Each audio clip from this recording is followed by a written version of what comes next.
The cold, lifeless walls of the prison had become his home, but they could never contain the darkness that lurked within him. Ethan Cross was not just another prisoner.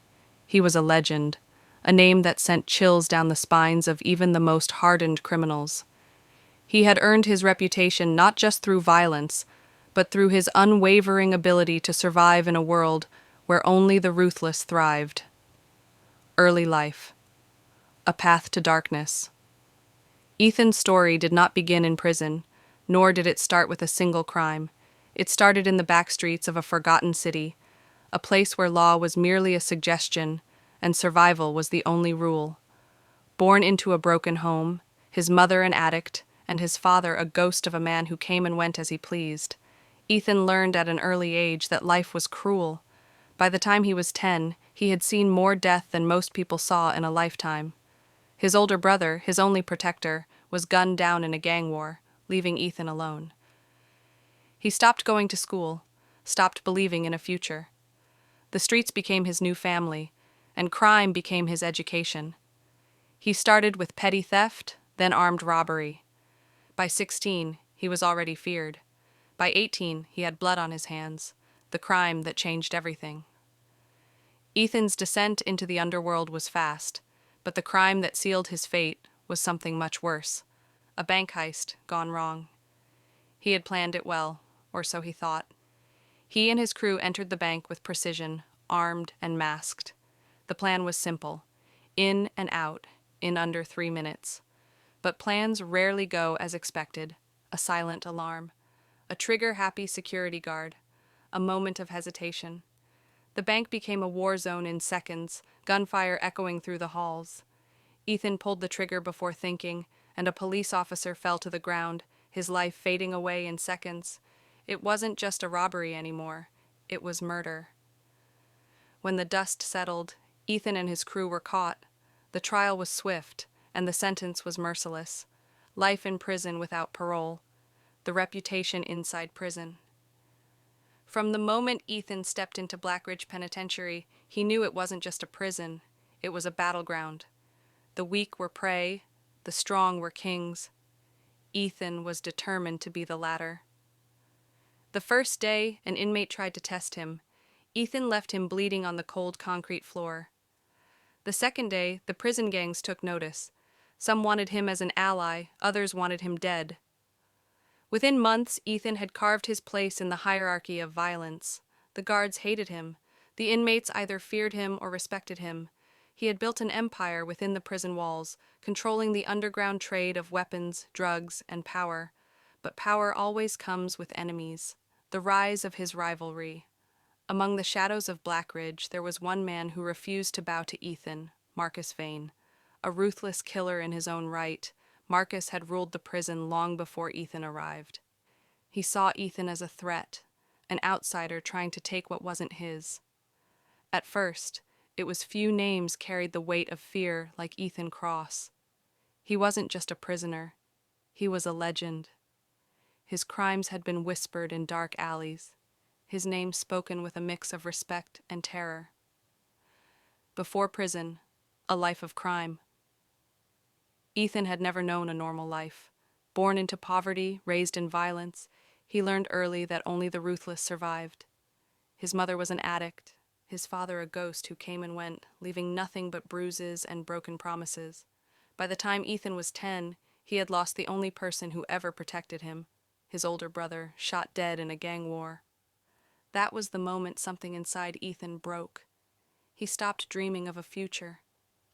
Instead, he embraced the darkness that surrounded him. He started with petty theft, then armed robbery. By 16, he was running with some of the most dangerous men in the city. By 18, he had taken a life, not out of rage, not out of fear, simply because it was necessary, but it was the bank heist that sealed his fate. What should have been a simple job turned into a bloodbath. A police officer ended up dead, and Ethan was caught. The trial was swift. Life in prison, no parole. During prison, fear and power. Blackridge Penitentiary was more than a prison, it was a war zone. He had to escape, and he had to kill Marcus. How he broke free from maximum security. Blackridge Penitentiary was designed to be inescapable. It housed the most dangerous criminals, locked behind steel doors, razor wire fences, and 24/7 surveillance. No one had ever escaped. Until Ethan Cross. For years, he had studied the prison like a predator stalking prey. He learned guard schedules, security blind spots, and the weaknesses in the system. Escape wasn't an impulse, it was a plan years in the making. The perfect opportunity. Every escape needs a moment of weakness, a distraction, an opening. Ethan found his in the form of a prison riot. He didn't start it, but he made sure it happened at the perfect time. A fight broke out in the yard, spreading like wildfire. Guards scrambled to contain the chaos. That was his window. The execution, Ethan's plan wasn't reckless, it was surgical.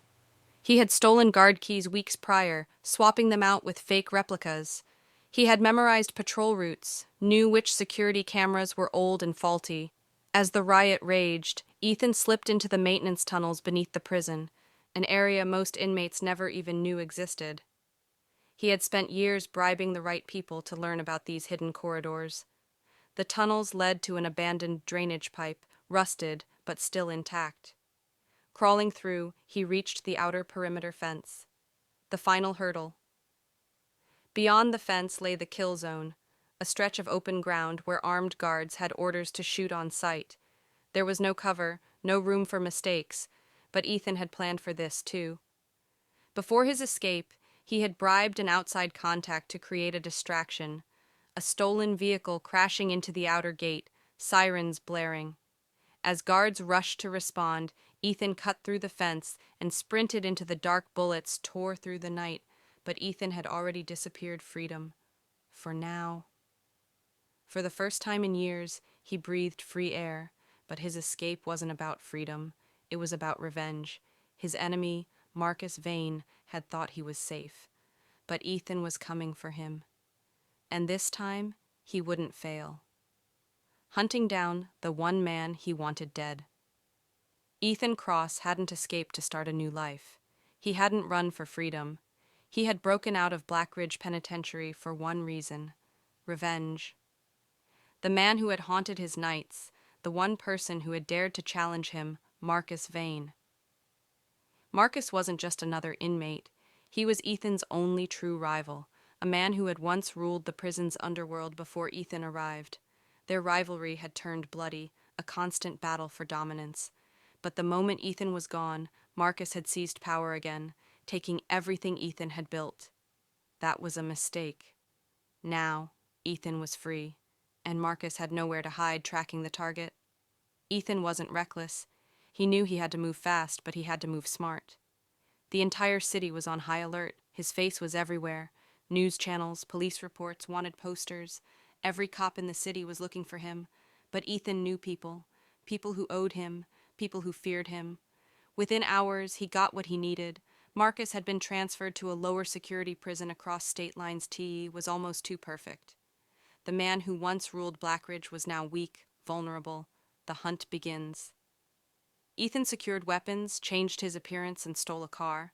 The journey to the new prison was a dangerous one. Every roadblock, every police siren was a reminder that he had little time. But Ethan thrived under pressure. He arrived near the facility under the cover of night. Unlike Blackridge, this prison wasn't built like a fortress. Security was lighter. The guards complacent, Ethan studied the shifts, learned the patterns, and when the moment came, he struck the execution. Disguised as a maintenance worker, Ethan slipped inside. Every step brought him closer to his target.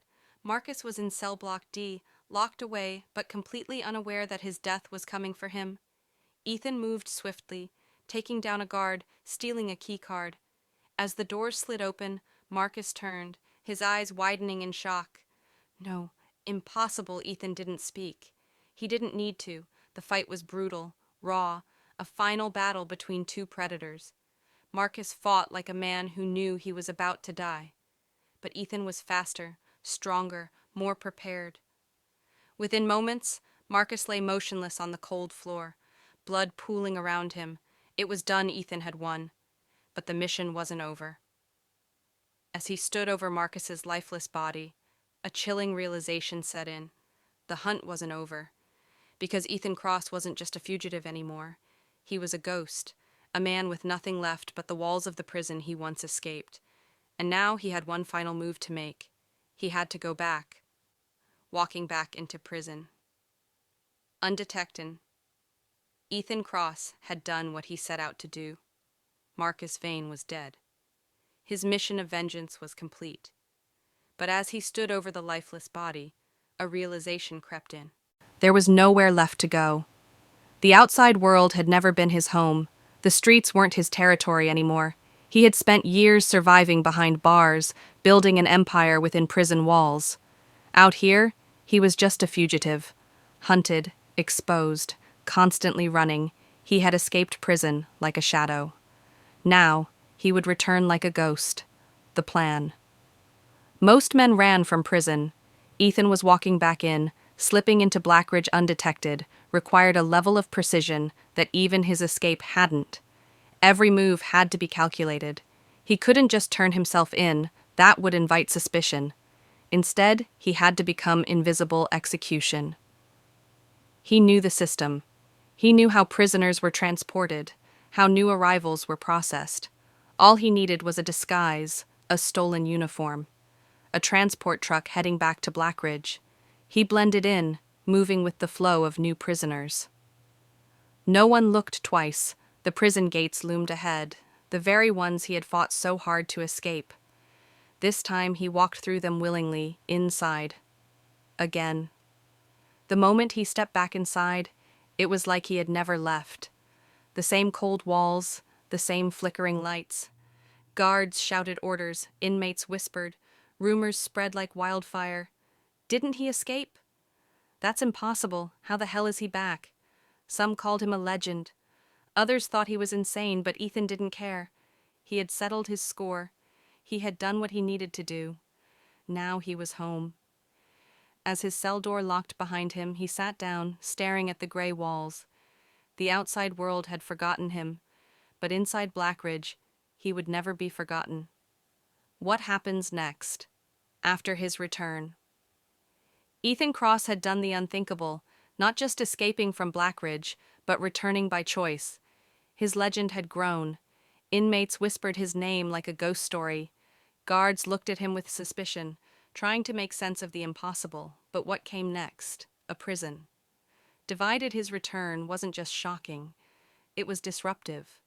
The balance of power in Blackridge had shifted after his escape. New leaders had emerged.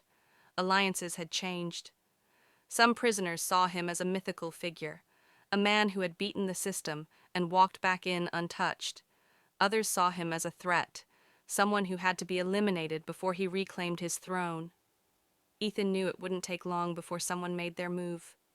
The warden's dilemma. The prison administration was in chaos. How did a man who broke free end up back inside without being caught? Some believed he had inside help. Others thought he was planning something far more dangerous. The warden had a choice: lock Ethan away forever, solitary confinement, isolation, cut him off from the world, use him, gain information, break him, turn him into an asset.